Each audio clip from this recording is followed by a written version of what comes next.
Hey everyone, I'm going to be doing my Project Creative 4 as kind of a Q&A, so I'm going to just read the questions, just kind of talk about them using divergent thinking, and then kind of try to refine my points.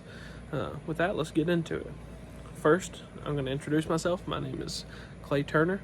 I am a student at UNG Dahlonega, and I have been in the business management track my whole college career, and I plan to graduate in the spring with a bachelor's and then go into the management field somewhere.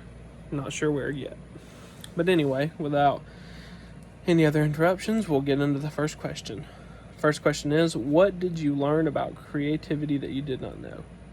One thing that I learned is that we use both divergent and convergent thinking to get creative ideas out and then to begin to kind of refine them and pick our best ideas and use those in our everyday lives.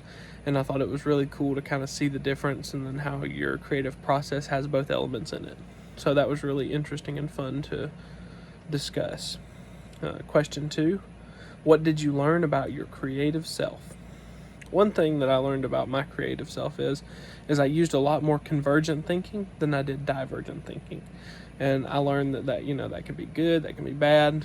You want to kind of use divergent thinking when you're in the early stages of kind of forming the ideas, and then you kind of want to switch to convergent to kind of analytically look at your ideas and look at the things that you're saying and how it can affect what's going on around you. So that's one thing I learned about my creative self. I just kind of want to tweak what's going on in my creative process and make sure that I'm getting the most out of the time that I spend towards being creative.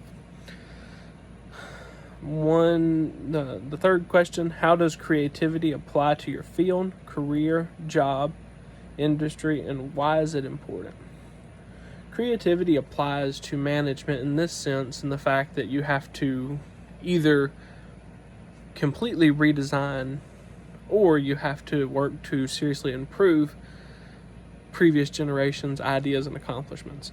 So that's one thing that you're always striving for, is to make the workplace more efficient, or to come up with a new idea that saves money, saves time, cuts cost.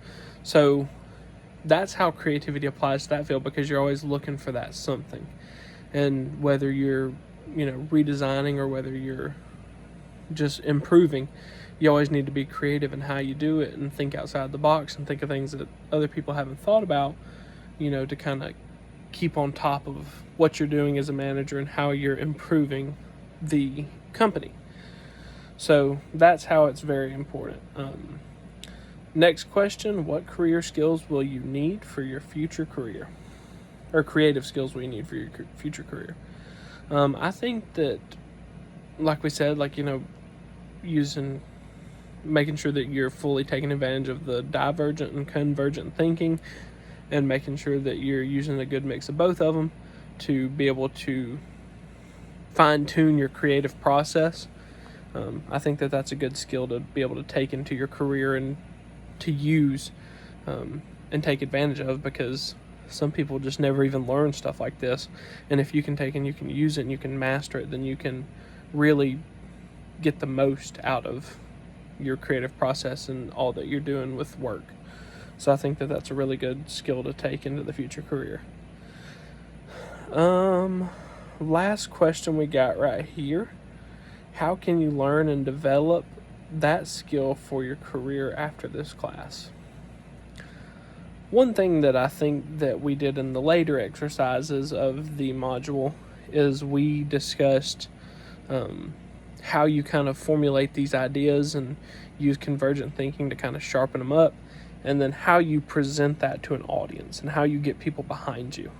We see it everywhere in business, but one place that we've seen it, kind of firsthand is in this class. We've seen how we had to kind of make slides to explore knowledge and kind of relay that to people.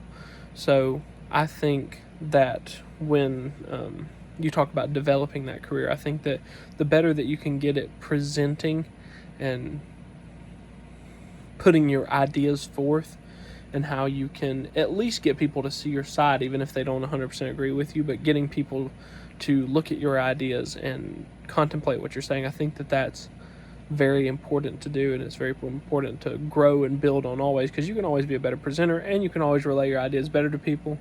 But it is really good when you can take a creative idea that you had on your own and relay that to people. So sharpening that skill would be something that I could definitely work on for career after class. With that being said, that's it, and that's all the questions that we got for this week. Thank you so much.